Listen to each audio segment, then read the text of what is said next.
Então, para falar agora da cultura muçulmana.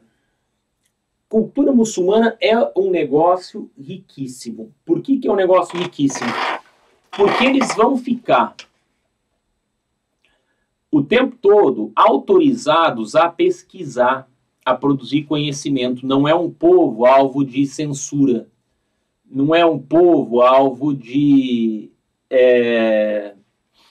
não é um povo alvo de perseguição por parte dos líderes religiosos se eles pesquisassem alguma coisa. No mundo cristão europeu, era muito feio isso. No mundo cristão europeu, eles eram muito proibidos de pesquisar, de produzir conhecimento. Agora, no mundo árabe, não. Então, os árabes, né, primeiro, são povos, né, os muçulmanos dali, são povos que assimilaram, ou seja, misturaram diversas culturas. Hindus, persas, chineses, né, cristãos, bizantinos, né, diversos povos traziam esse conceito, né, essa contribuição, quer dizer, eles se misturavam muito. O que tem de legal de misturar muito? Você pega o que um aprende, o que o outro aprende, o que o outro aprende, o que o outro aprende. Então aqui que a gente tem gente de Pernambuco, Goiás, São Paulo, Minas, né, essa mistura toda, né, o jeito de comer, o jeito de falar, as gírias, o que faz, quer dizer, se você misturar todo mundo, sai uma coisa maravilhosa. Você aprende muito mais, você sai muito mais rico culturalmente, né? E é o que acontece com os muçulmanos. Eles pegam um monte de culturas e pau, né? Tem um monte de aprendizado. Eles são responsáveis pela tradução das obras gregas e romanas. Eles preservam a cultura grega e romana, né? E pegar, né, essa cultura grega e romana significa que eles estão preservando, quer dizer, eles não têm que redescobrir como os europeus vão fazer a partir do século XIV, naquilo que vai se chamar renascimento cultural. Eles continuam produzindo, eles continuam pensando. Então eles têm vários filósofos, tá? Vários pensadores, né, que vão desenvolvendo essa cultura, que vão preservando essa cultura e vão fazer com que eles, durante toda a Idade Média, continuem produzindo. Por exemplo, na medicina, um cara chamado Ibn Sina, que no latim, a forma latina do nome Ibn Sina é Avicena. O Avicena é um cara que estuda medicina e é um médico que escreve físico, né, como se chamava, que descreve o corpo humano, o funcionamento do corpo humano, um monte de doenças e tal. Não podia abrir cadáver, isso não podia, tá? Mas mesmo assim ele escreve um tratado, né, de medicina que vai ser a referência para a medicina por 600 anos, veja, né? Por 600 anos, até o século XVII. Ele que viveu no século XI, morreu no século XI, vai ser até o século XVII o manual de medicina. Imagina você escrever alguma coisa para a ciência que é a verdade, que é a referência por 600 anos. É isso que o Ibn Sina consegue fazer, o Avicena consegue fazer.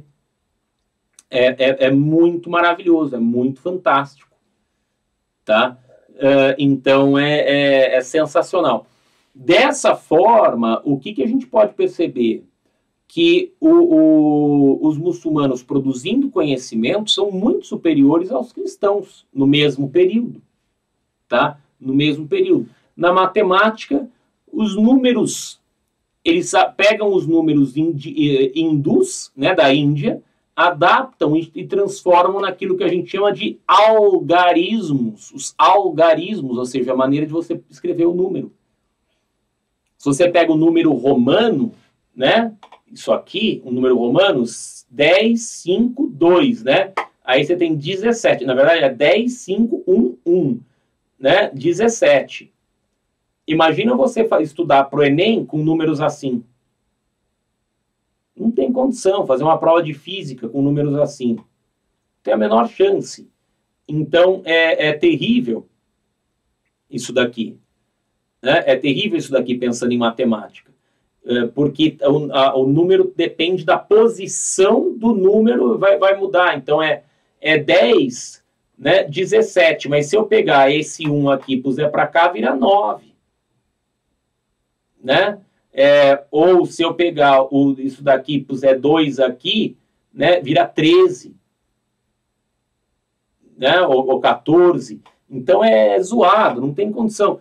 Então, 13 não, né? Só 14. 13 seria 10, 1, 1, 1. Né? O 14, que é 10, 1, 5. Né? Que daí faz 4. Então, é super confuso. Então, números arábicos, 0, trigonometria, álgebra, quer dizer, pegaram aquilo que os gregos já produziam, que os romanos já produziam e foram além. Na física, eles vão conhecer a ótica, né, toda a parte da ótica, e na química eles têm uma coisa muito interessante, que é a seguinte, a alquimia. Olha só, alquimia. O que significa alquimia? Alquimia é porque é o químico. Né, o químico. E essa alquimia era para desenvolver duas coisas. A pedra filosofal do Harry Potter, né? Não sei se vocês leram Harry Potter, mas a pedra filosofal que transforma tudo em ouro, e o elixir, né? A bebida, o elixir da vida eterna, da vida longa. Então são os dois elementos que eles vão buscar. Agora, para buscar isso daqui, pode escrever, Israel, para buscar isso daqui, eu preciso destilar, filtrar, sublimar, vamos desenvolver carbonato de sódio, nitrato de prata, ácido nítrico, ácido sulfúrico, álcool. Quer dizer, nós vamos descrever um monte de coisas na química para entender como é que funciona a pedra filosofal para tentar alcançar a vida eterna. Agora, do ponto de vista da arquitetura, eles têm as cúpulas, minaretes, arcos em ferradura. Ou seja, é esse formato aqui, que parece uma ferradura de cavalo. Não é uma ogiva, mais redondinha assim, né? Nem um arco circunferência. É isso que meio que um formato de ferradura. O que é o minarete? Minarete é essa estrutura aí, alta, que servia para o seguinte, para um minareu. Minareu é o cara que sobe no alto do minarete e convocava todo mundo para as orações, né? Para aquelas orações diárias, 5 vezes por dia. Então o cara ia lá, subia e orava. Né? Era para isso que funcionava, era para isso que servia. Aí a gente entra numa questão importante. Não são todos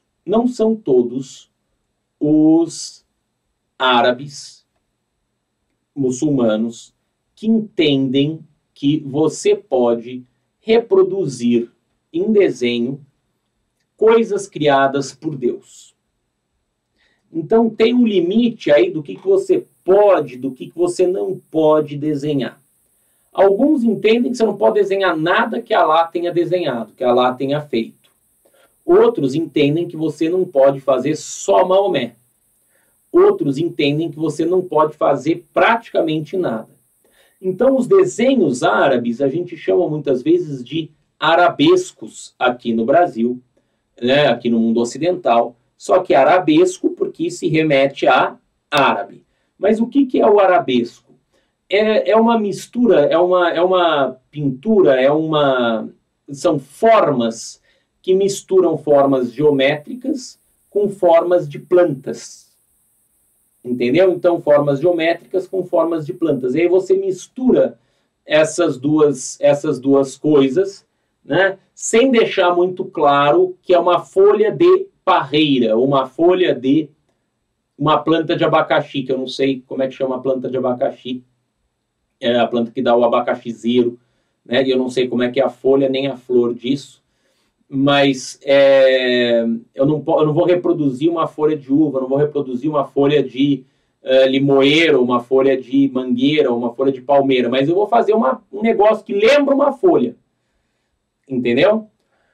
Às vezes, para pintar Maomé, já que eu não posso pintar Maomé, mas eu posso pintar outras pessoas, de acordo com o entendimento de alguns muçulmanos, eu posso pintar o turbante do Maomé, eu posso pintar o cavalo onde estava Maomé, e eu posso pintar a bata, a roupa do Maomé. Mas eu não posso pintar as mãos do Maomé, nem o rosto do Maomé, nem o corpo do Maomé. Então, às vezes, você vê um cavaleiro, como se fosse o cavaleiro sem cabeça, né? Você vê uma roupa, uma túnica, um turbante, né? E vê um foguinho ali dentro. Esse foguinho é Maomé, porque eu não posso pintar Maomé, porque o Maomé é a criatura perfeita. Entenderam? Então, a discussão, muitas vezes, mas quem não é muçulmano retrata Maomé e os muçulmanos não gostam. Sim, porque para alguns muçulmanos isso não pode. Imagina você pegar alguma coisa que é muito valioso para você, né? Uma coisa que é muito valiosa para você, e ter alguém desrespeitando isso. Não pode, entendeu? Alguém pega, sei lá, um retrato da sua mãe, um retrato do seu pai, um retrato seu, né? Uma foto sua, e faz lá uma charge para te zoar, ou um negócio desse tipo, quer dizer, é desrespeitoso para um muçulmano. E é o maior desrespeito, porque é com o ser mais sagrado deles, depois de Deus, é Maomé. É o equivalente a Jesus para os muçulmanos. Então, não pode. Né? Então, aí a gente tem vários e vários problemas, porque muitas vezes se retrata o Maomé e se retrata com desrespeito Maomé.